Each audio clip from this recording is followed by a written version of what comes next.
माँ लक्ष्मी की जय हो, माँ लक्ष्मी की जय हो, विष्णु भगवान की जय हो, विष्णु भगवान की जय हो। आप सुने माँ लक्ष्मी की व्रत कथा।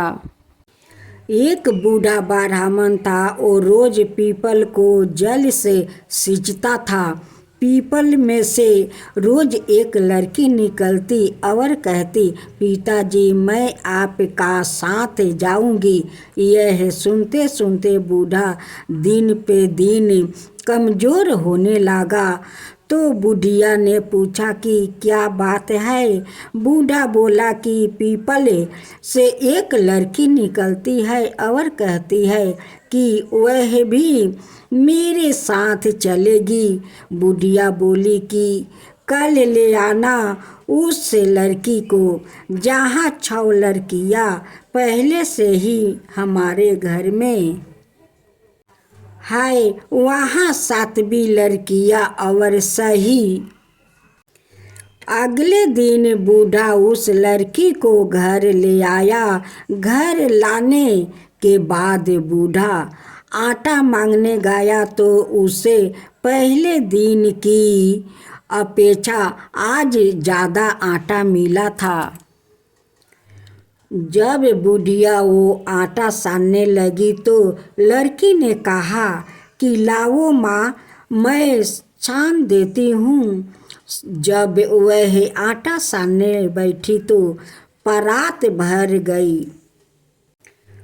उसके बाद माँ खाना बनाने जाने लगी तो लड़की बोली कि आज रसोई में मैं जाऊंगी। तो बुढ़िया बोली कि ना, तेरा हाथ जल जाएंगे। लेकिन लड़की नहीं मानी और वो रसोई में खाना बनाने गई तो उसने तरह तरह की 36 भोजन बना डाले और आज से भी ने पेट भर खाना खाया। इससे पहले वह आधा पेट भूखे ही रहते थे। रात हुई तो बुढ़िया का भाई आया और कहने लगा कि दीदी मैंने तो खाना खाऊंगा। बुढ़िया परेशान हो गई कि अब खाना कहाँ से लाऊंगी। लड़की ने पूछा कि माँ क्या बात है। उसने कहा कि तेरा मामा आया है और रोटी खाएगा। लेकिन रोटी तो सबने खा ली है, अब उसके लिए कहाँ से लाऊंगी।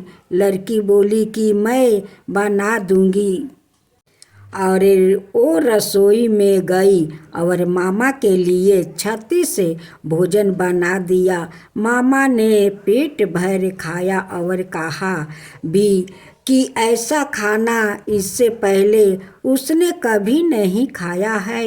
बुढ़िया ने कहा कि भाई तेरी पौनी भाजी है, उसने बनाया है।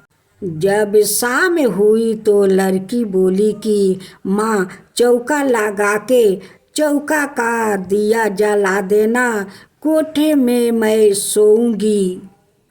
बुढ़िया बोली कि ना बेटी, तू डर जाएगी। लेकिन वो बोली कि ना, मैं ना डरूंगी, मैं अंदर कोठे में ही सोऊंगी।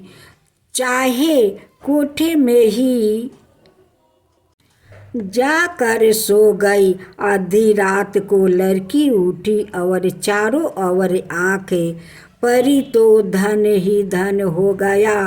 वो बाहर जाने लगी तो एक बूढ़ा ब्राह्मण सो रहा था। उसने देखा तो कहा कि बेटी तू कहाँ चली। लड़की बोली कि मैं तो दरिद्रता दूर करने आई थी और तुम्हारे दूर करवानी है तो करवा लो। उसने बूढ़े के घर में भी आंखें से देखा तो चारों ओर धन ही धन हो गया। सुबह सवेरे सब उठे तो लड़की को ना पाकर उसने ढूंढने लगे कि पावनी बेटी कहाँ चली गई। बूढ़ा ब्राह्मण बोला कि वो तो लक्ष्मी माता थी जो तुम्हारे साथ मेरी दलिद्रता भी दूर कर गई। हे लक्ष्मी माता, जैसे आपने उनकी दलिद्रता दूर की वैसे ही सबकी दलिद्रता दूर करना। आज आप सुने माँ लक्ष्मी का पवन पुण्य व्रत कथा। एक ब्राह्मण था जो पीपल में रोज जल चढ़ाया करता। पीपल में से एक लड़की कहती, पिताजी मैं तेरे साथ चलूँगी। ब्राह्मण सूखने लगा। ब्राह्मणी बोली, क्यों सूख रहे हो? ब्राह्मण बोला, पीपल में से एक लड़की कहती है, पिताजी मैं तेरे साथ चलूँगी। ब्राह्मणी बोली, कल ले आना, 6 लड़की है वहाँ 7वीं सही। दूसरे दिन उससे ले आए। उस दिन आटा मांगने गया तो थैला भर भर के मिला। आटा छानने लगी तो बोली, माँ मैं छानूंगी। बोली, ना बेटी ना, पौनी बेटी धोली हो जाएगी और ना सानेगी। उसने छाना, परात भर गया, खाना बनाने लगी। तब भी बोली, माँ मैंने बनाऊंगी। माँ ना बेटी ना बेटी, उंगली जल जाएगी, ना मैं ही बनाऊंगी। रसोई में गई, 36 प्रकार के भोजन बनाए, सबको पेट भर के खिला दिया। और उस दिन भूखे रहे थे, उस दिन भी पेट भर के खिलाया। आया भाई, जीजी मुझे तो भूख लगी है, रोटी खाऊंगा। बहन सूखने लगी, सब ने खा ली, अब कहाँ से खिलाऊं? बेटी बोली, माँ क्या बात है, तेरा मामा आया है, रोटी खाएगा। वो रसोई में गई, 36 प्रकार के भोजन बनाए, लाकर मामा को जिमा दिया। जीजी ऐसा भोजन कभी ना खाया जैसा आज खाया है। भाई तेरी पौनी भाजी है, उसने बनाया है। मामा खा के चला गया। शाम हुई तो बोली, माँ चौका लगा के चौका का दीवा जला दिया। कोठे में मैं सोऊंगी। ना बेटी ना, तू डर जाएगी, ना मैं कोठे में सो जाऊंगी। कोठे में सो गई। आधी रात में उठा, चारों तरफ आँख पड़ी, धन ही धन हो गया। जाने लगी बाहर, बूढ़ा ब्राह्मण सो रहा था। बूढ़ा बोला, बेटी तू कहाँ चली? बोली, मैं तो लक्ष्मी माता हूँ, इसके 6 बेटी है, दलिद्र दूर करने आई थी। अगर तूने करवाना हो तो तू भी करवा ले।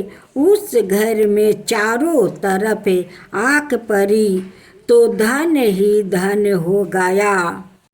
सवेरे उठ के ढूंढ मची, पौनी बेटी कहाँ गई? ब्राह्मण बोला, वो तो लक्ष्मी माता थी, तेरे साथ साथ मेरे भी दलिद्रता दूर कर गई। जैसे लक्ष्मी माता ने ब्राह्मण का दलिद्रता दूर किया, सबका करे।